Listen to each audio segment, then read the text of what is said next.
Hi there, I'm Matthew Solomon. Thank you so much for clicking through and watching this video. I want to go deeper into the video that I posted a few days ago on the ways that you can heal and let love back in your relationships. Now, this could be romantic relationships, it could be friends, co-workers, or even with yourself. Whatever the case may be,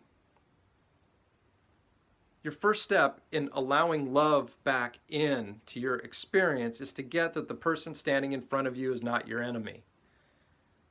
How do you do that? Why? Why even do that? And the reality is you want to do that because it gives you power.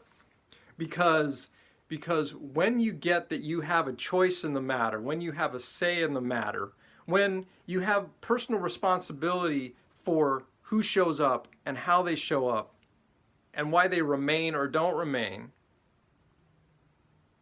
when you get that, you can start making other choices.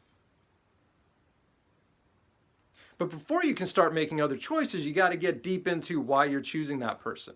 And I'm not talking about, just to be clear, because when responsibility comes up, when you choose your life comes up, when all of that comes up, invariably there's somebody who says, what you're saying is my fault. You're saying I'm to blame. And I'm not talking about blame. I'm not talking about fault. I'm talking about stepping outside of your experience. You know how when a friend of yours is going through something, you can see what the issues are, you can see the things that they don't see when they're in it. You can step out of yourself. You can step outside of yourself, whether it's journaling or meditation or actually just sitting there and thinking, all right, if this person was my friend, what would I say? When you can get outside of yourself, you can look objectively at what's happening. And there's not blame, there's not fault, there's compassion. And when you have that compassion for yourself, you can choose differently. And it's the easiest thing in the world to make the other person crazy, to say the other person's an ass, to say there's no good men in this world, they're all idiots, to say that all women are crazy and I'm just going to keep my mouth shut and keep my head down and hope for the best. And where's that gotten us for generations?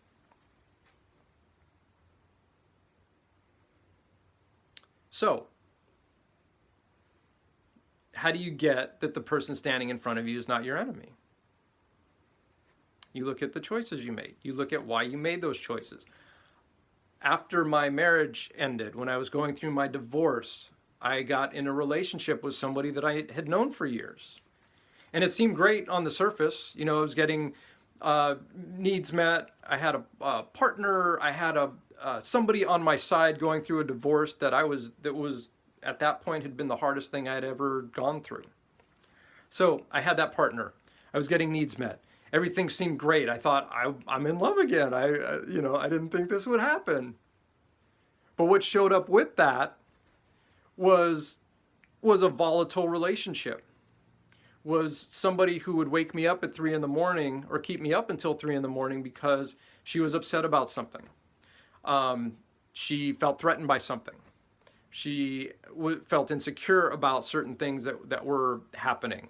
And there was nothing that I could say that would put her at ease.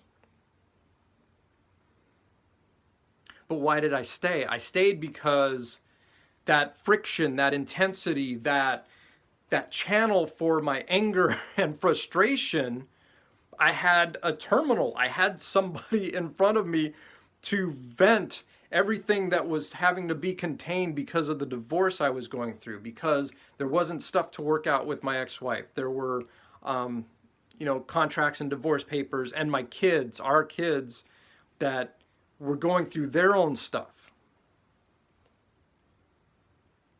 And so on some level, it felt good to be engaged with somebody in a way where I was getting anger out. And I could be ashamed and embarrassed at the fact that we got into a screaming match on Beverly Boulevard and La Cienega at 3 in the morning. I could be embarrassed and ashamed at the fact that she actually took a swing at me one time.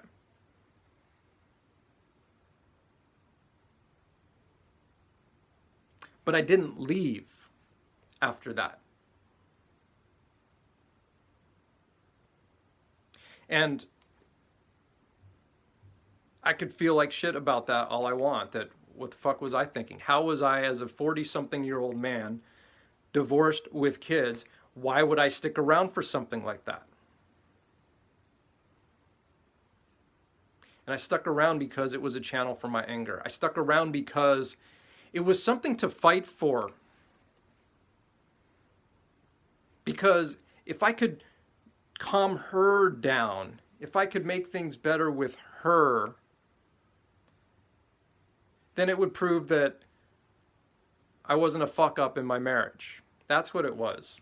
I was chasing not being a fuck up in my life. And so if I could fix this intense situation, if I could wrangle in this intense woman, that was the thought process. And I'm not saying to do that, and I won't do that again. I clearly will not do that again. My relationships don't look like that. Because I won't get into the screaming and all of that stuff anymore. But what I got from that was done. And the way to get done with that was not to make her crazy, not to make me weak or stupid for having stayed there. It was to sit down in front of a mirror with a journal and write out what did I get from that. There was some payoff. There was some benefit that I thought I was getting from that, some opportunity to prove something. And so one of the ways to get that the person standing in front of you is not your enemy is to sit down with a journal or meditate or just think, why am I here?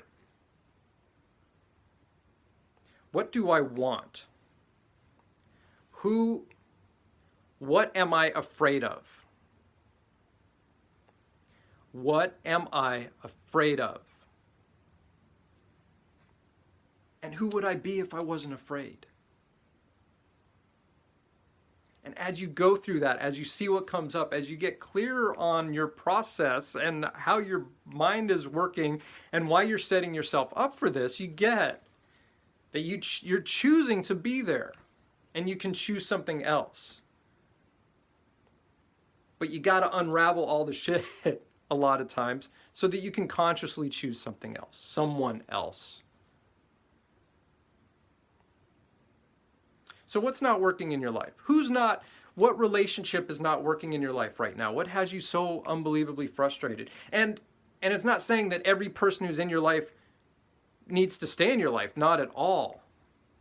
But when you can get crystal clear on why you're there and why that person is there, then you can do something about it. You can move on from a place of understanding and power. Or you can stay from a place of understanding and power. If you think a relationship is supposed to look a certain way, where the person is supposed to be with you 24/7 and they're not, but you really like that person, and you're really enjoying that person's energy and spending time with them, maybe this is a time for you, this is a time for me not to be with somebody 24/7. To be in a relationship where she needs her space and I need my space, and it's really great. And when we're together, it's amazing and beautiful and fun. And we get to talk about stuff. And neither one of us is wrong for wanting more time or wanting less time. It's just, this is where we're at.